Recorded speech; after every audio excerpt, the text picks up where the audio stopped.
No more delay, unity, and we must do this with love.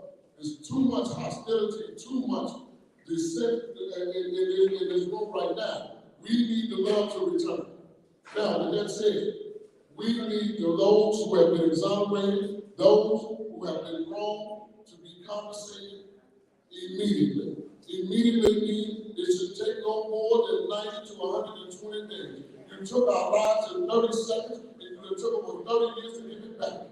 How much more do we have to do? Do we have to wait till you knock at your door before you come to me and ask me for help, for your child, for your husband, for your wife, for your sister, for your daughter? We have to stand together. We don't need division. We need unity now. Because in order for God to do his perfect work, we have to act like we his child. You understand? We need the love and no more delays. My message is no more delays, and right now I'm going to break Oliver Coupe. And there's a lot to be said, but with this, you'll be able to connect and put this all together. We started the campaign, hashtag Pay Johnnie Now. Hashtag Pay Johnnie Now.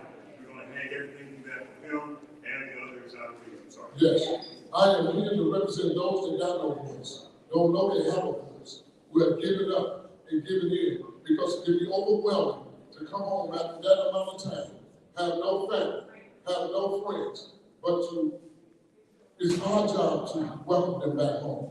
And we have not did a good job. Our community needs to open up its doors. That's the reason our children are suffering and people are suffering. We don't need suffering on top of suffering. It's insult to injury to have to wait another second to receive any compensation. And with that, let me bring Oliver, who's a very dynamic person within the Innocence Project, who have done so much for exonerees out here to help them with their financial situation. Let him explain. Good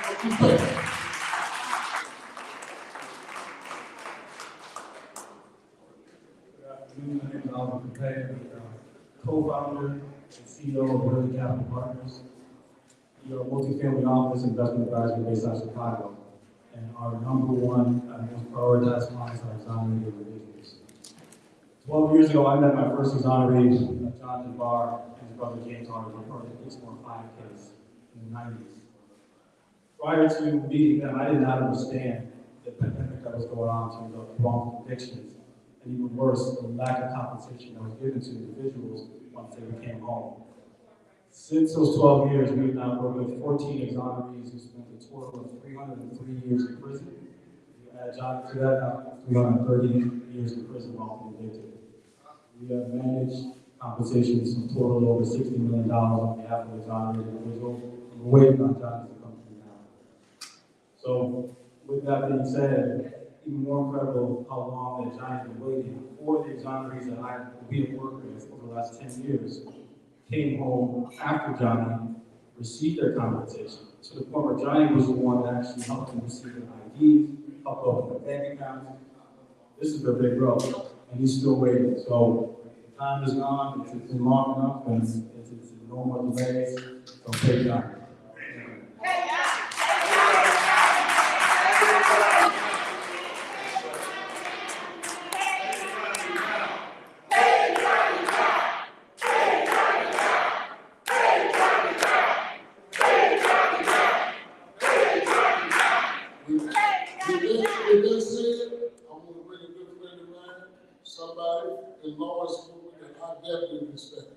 And I believe that his integrity and honor to be a beacon and hope for those who are in the academy to become police officers, because this man has stood in the gap for over 3 decades. And he has been a prominent figure on the west side. Yes, sir. When you knock it back, travel to the west side, you go to the south side, go wherever you want. And I'm going to give you all T.C. McCoy. Thank you very much. As I step around this room and see all these distinguished people, I just want you to know that in this community in which this meeting is being held is where I've always for 28 and a half years. In 1995, the President of the United States of America, Bill Clinton, came to see me. Me and my deceased partner stopped the drugs in this community. For our reward for stopping the drugs and being part of community policing, we were targeted by the Chicago Police Department to be framed for murders, to be framed for robbing, to be framed for to take stuff away from the community in which we live in. Some of you might remember that 7 officers went to jail. What you read in the papers is not true. What you heard about Johnnie Savory is not true. But how many of us are willing to come up and say, I am very sorry that I believed the lie? As I teach around this country, I ask black people one thing.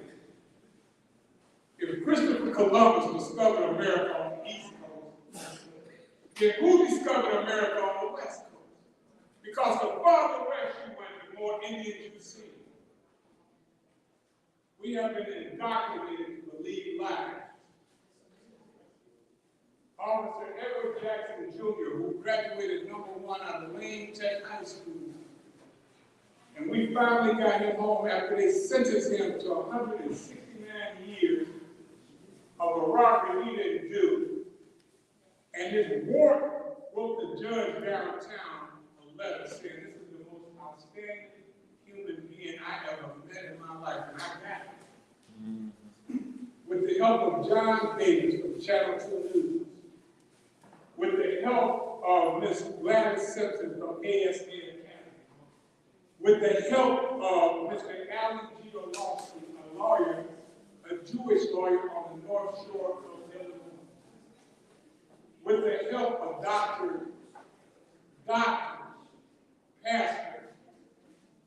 up there on Division Street, I forgot his name, the doctor helped us write a letter to the judge. And they said, I'm going to do this because of you. And when they wrote the letter, the judge let him out of jail. He's been out of jail 2 years. And this gentleman, while he was in the penitentiary, I want you to hear me, ladies and gentlemen.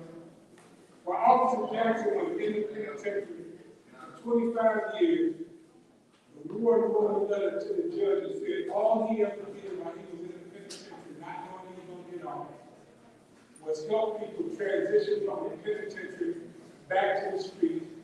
And 2 black gangsters from New York City wrote the judge a letter and said, because of Officer Jackson, my life has been turned around. Now we sit here and we talk about Johnnie Savory, who was 30 years in the penitentiary.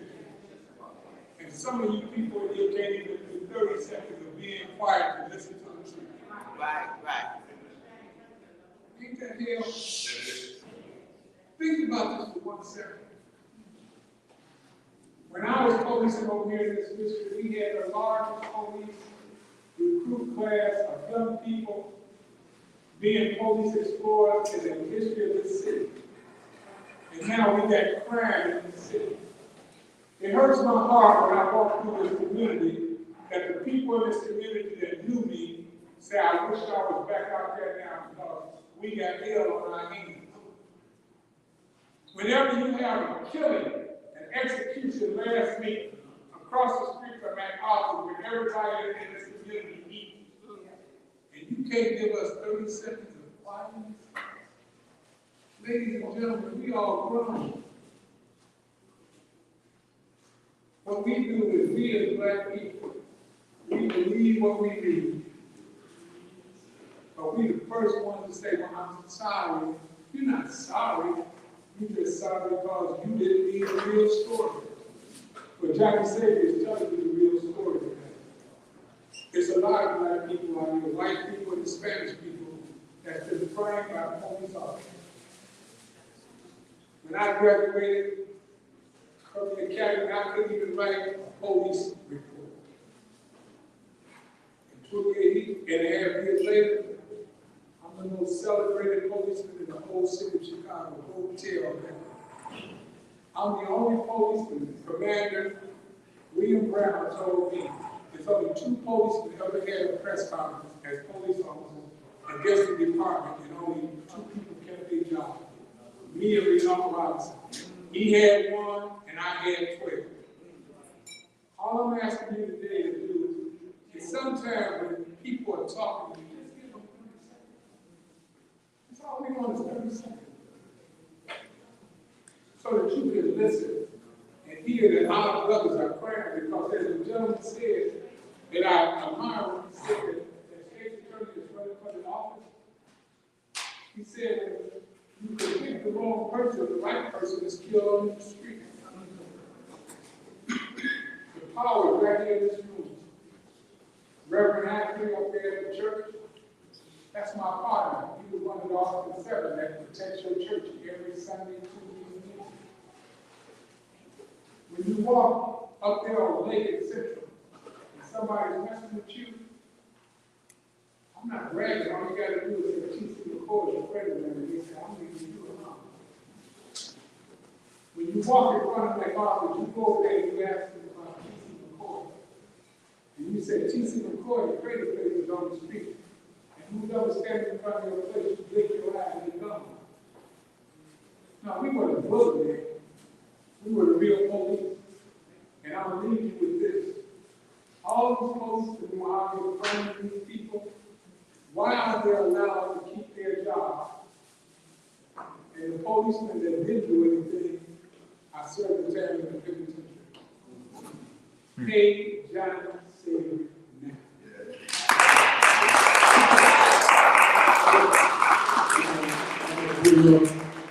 The soup of the flavors I had, can't reach it, and we're gonna close it out with that. She is an example of what the community needs. We always say, look out.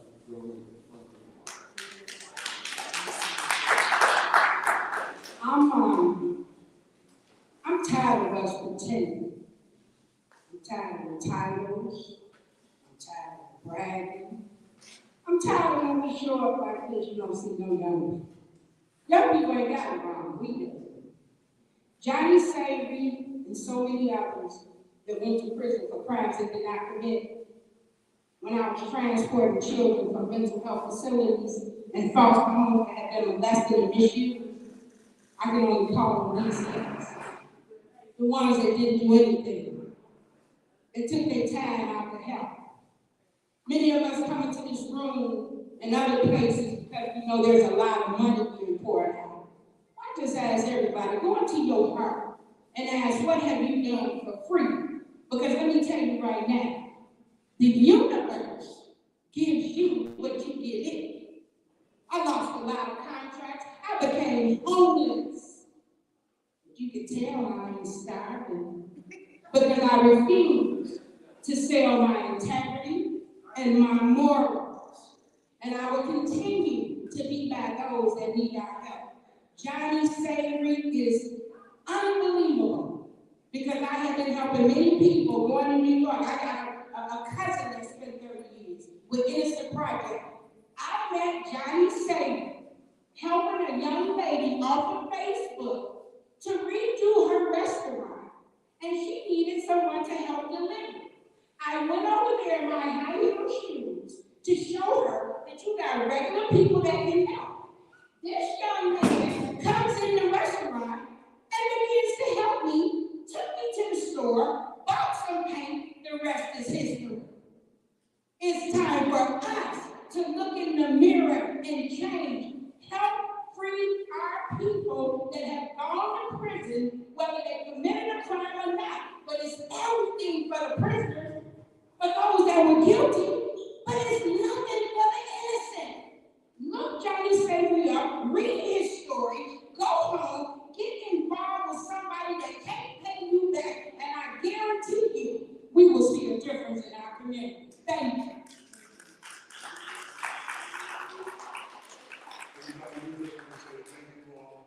SavoryFiles.org, SavoryFiles.org.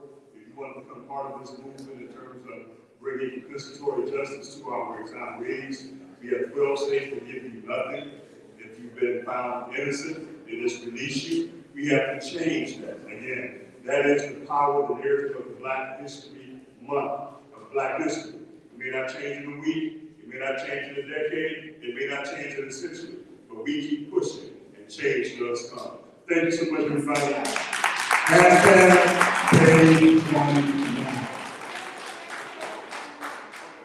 Any questions from Frisco? Any questions? Yes.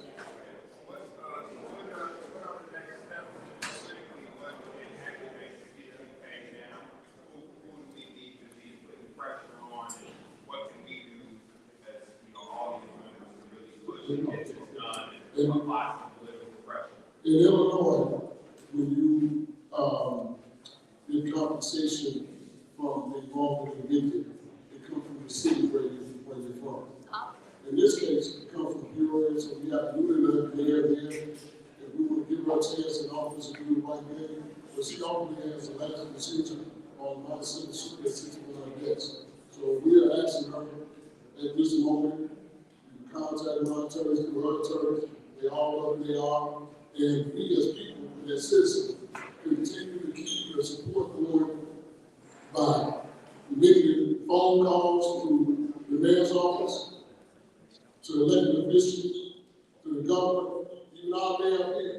We call that cordial, because they're all Democrats in both cities. We just need to get it done as a people. And we don't need a whole lot of legality to do it. We can do it by sitting down across the table and bring this to the floor. It's not a question, is Johnny innocent? The question is, how much more time do you want to take out of my life? Yes. Yes, good afternoon, Johnny. There are a lot of people running for office, and sometimes we don't know where their jurisdiction is. Is there anybody that we can vote for that has influence in this case? It's in Peoria. Is there anybody that's running for judge or anything that could be a factor in this? It's simply the mayor. And one of the people I want to give a lot of respect for, she didn't want to make it is Representative Mary Fowler, because she's on the office of House Bill 230, where you get compensation with certificate of innocence when you go back. She's also had 2 other bills up in the Senate currently pending.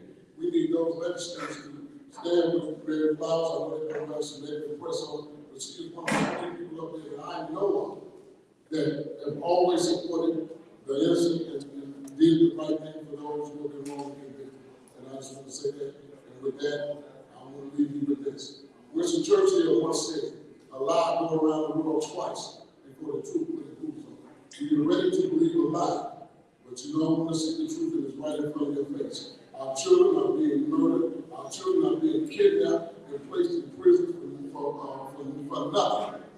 And most of all, don't forget the Ryan Harris case, where you had a 78-year-old boy who was accused of murder and rape. And they are aware every parent here that a 7-year-old and 8-year-old did not do same, but it was willing to interrogate him using a McDonald's meal just to get them to say that they did. We better pay attention, because your child will be next.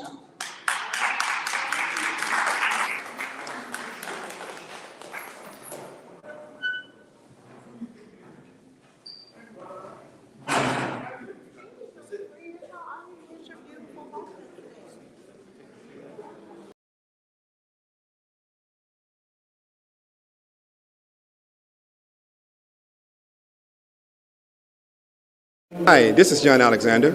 And I'm Naima Latif. Meet people like you who are making a positive difference in the world. Big difference. Watch us every day on The Media Connection at www.youtube.com/The Media Connection TV. YouTube it. We'll see you soon.